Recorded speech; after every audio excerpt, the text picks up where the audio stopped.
আসসালামু আলাইকুম।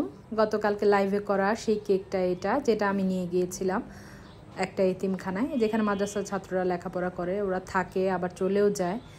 তো এই তো তারা এত খুশি হয়ে কেকটা কাটছিল দেখে আমার মনটা ভরে গিয়েছে। আলহামদুলিল্লাহ, হয়তো বা আমার নেওয়াটা সার্থক।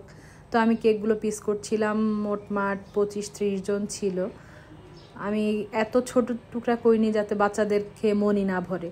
আমি মোটামুটি একটা স্ট্যান্ডার্ড সাইজ করেছি। দেখেন বাচ্চারা আমার পাশ থেকে সরছেই না।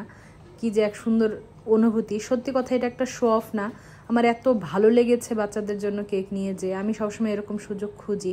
কুইন বিসের পক্ষ থেকে একটা ইফতার পার্টি ছিল, আমাদের দায়িত্ব দেওয়া হয়েছিল সেখানে সব কিছু করে দেওয়ার জন্য। তো আমি গিফট হিসাবে এই কেকটা নিয়ে যাই। তো বাচ্চারা সবসময় খুব স্ট্রিক্ট থাকেন টিচারদের দ্বারা, কিন্তু তারা কেক পেয়ে এত আনন্দ করছিল, একে অপরের গালে লাগাচ্ছিল, আমি দেখে হতভম্ব। ওদেরও যে এরকম একটা রূপ থাকতে পারে আমার জানা ছিল না। আপনারাও দেখুন, আলহামদুলিল্লাহ, আশা করছি ভালো লাগবে।